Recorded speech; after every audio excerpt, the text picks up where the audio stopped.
Aries, message for you. Para sa yung person. Okay, kung sinong iniisip yung person, guys, at mahal nyo pa, ito ay para sa yung person. Okay.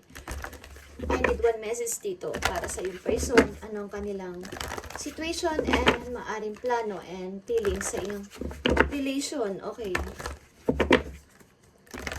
Kung kayo ay nasa current situation pa, current relationship pa, or hiwalay na, but ang tao na to is nasa isip nyo pa, ito ang kanyang message. Okay. Tingnan natin. Aries. About sa yung person. Para sa person ng mga Aries, para sa person ng mga Aries, ito ang pinakamahalagang message. Ten of Pentacles, guys. Okay? Capricorn energy.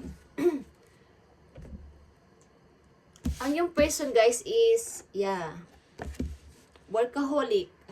Aries, walang ibang iniisip kundi makapag-ipon. makapag-ipon ng money in the future. Okay. Mukhang yung person din is mahilig mag-import, mahilig mag-ipon sa bangko, mahilig mag-ipon ng money, or talagang mahigpit siya sa pera. Okay. At may pagka, alam niyo, sinasabi nila kuripot. Okay, but tingnan natin kung bakit siya nag-iipon ng money, guys. Ang person, Aries, mahilig siyang mag-ipon, guys, ng money. Kung anong iniisip niya, at baka iniisip niya ito para sa inyong future. Okay. Person na mga Aries, kung nasa isip nyo pa rin siya o kasalukuyan nyo minamahal sa ngayon. Okay, person na mga Aries. Nandito ang Ten of Pentacles. Ten of Pentacles. Okay, ang yung person is may money. Person, Aries, ang yung tao is may money. Mahilig siyang mag-impok. Maaring sa bahay man yan o sa bangko. Mahilig siyang mag-ipon ng pera.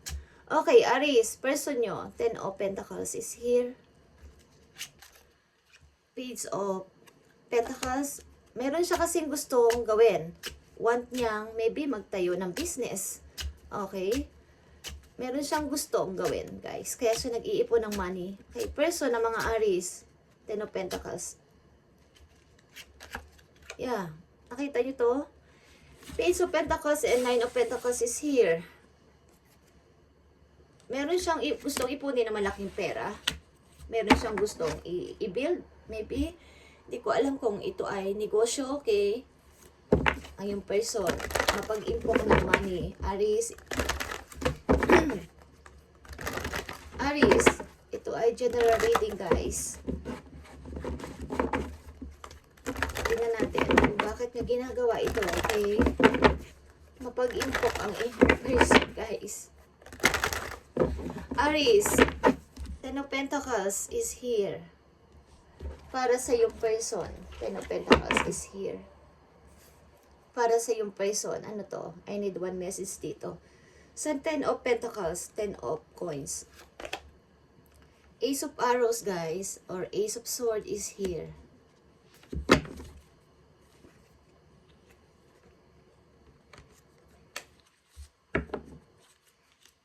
Meron siyang gustong patunayan, guys. Okay, meron siyang gustong patunayan na siya ay nakasurvive dito. Okay, maaring ang yung person sa kanyang past is nakaranas ng paghihirap sa money. Kaya meron siyang ugaling talagang kailangan niya mag-impok at ayaw niyang mawalan. Okay, ayaw niyang mawalan ng pera. Meron siyang na-survive sa kanyang buhay dati. Okay, at meron siyang gustong i-build. Meron siyang gustong itayo. Something na may kinalaman ang pera dito. Na kailangan niya mag-ipon. Kaya siya nag-iimpok ng pera. Meron siyang gustong gawin, guys. Ano tong message para sa person ng mga Aries sa Ten of Pentacles. Sa person ng mga Aries. Ten of Pentacles. Nakaranas maybe itong person mo Aries ng mahirap na sitwasyon sa kanyang buhay. Kaya ayaw niyang mawala ng pera. Lagi siya nag-iimpok, lagi siya nag-iipon. Okay, maaring hindi nyo alam, may inipon ng inyong person. Okay, maging sa bahay man yan o sa bangko.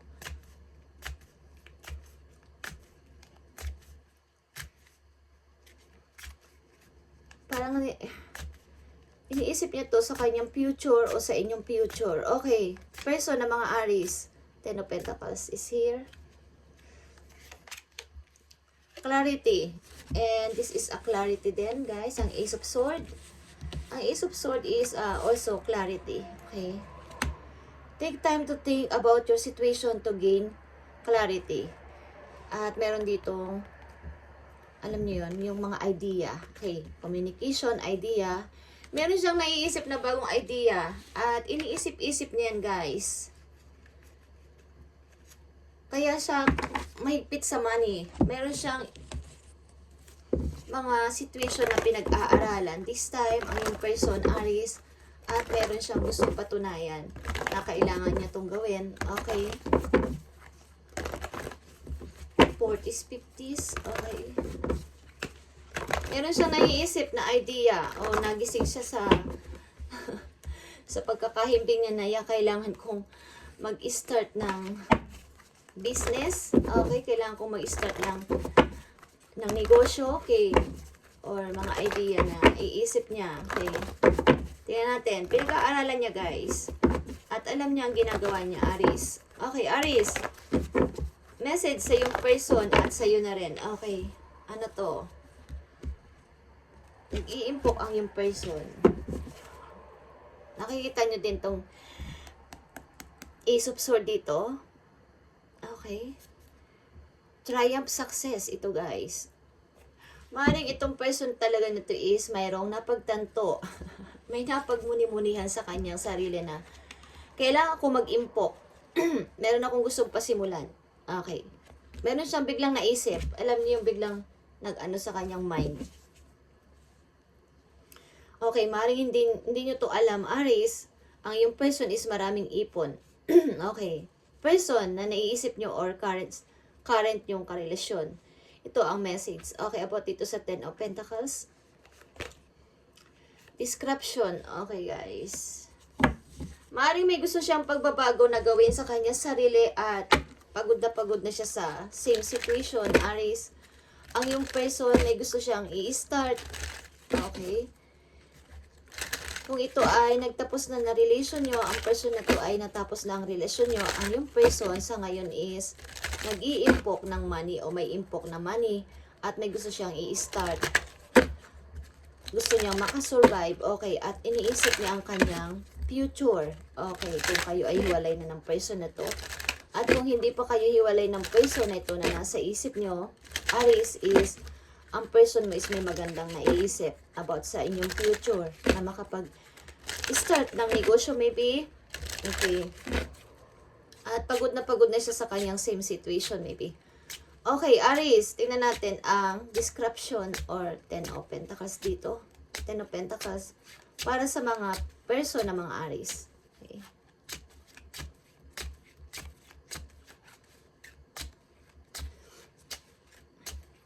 Ten of Pentacles para sa person ng mga Aries. Okay, guys. 3 of Pentacles. May gusto siyang i-start. Guys, ang yung person. Maaaring gusto niya mag-start ng business, like I said. At tahimik siya, guys. Nananahimik muna. Tinta natin. 10 of Pentacles para sa person ng mga Aries.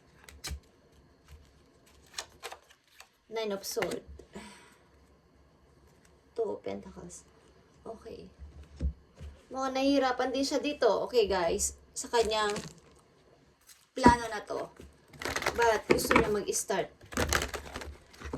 Mayroon siyang pinaplano, guys. Ang yung person, Aries, about sa iniipon niyang money. Okay, may iniipon siya. Money.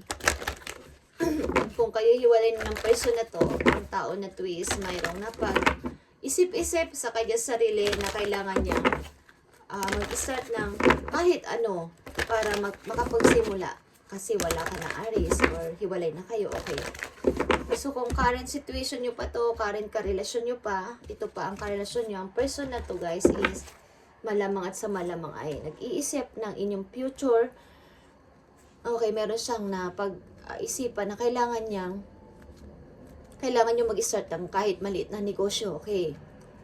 Tingnan natin ang message dito sa 10 of Pentacles para sa person ng mga Aries. Believe in magic. Open your eyes and see the magic that all around in nature. The fairy of northern lights says you are part of nature. So you are magical too. Okay, ilan sa inyo is dealing sa Capricorn, Virgo, Taurus, Aries, at maring ang tao na to is ang lakas ng paniniwala na kahit sa anong bagay is mayroong miracles, mayroong magic. Okay, maring ang tao na to is malakas ang paniniwala sa moon, okay, sa mga prayers niya, malakas ang kanyang faith doon sa taas na may mangyayaring maayos sa kanyang mga plano, okay.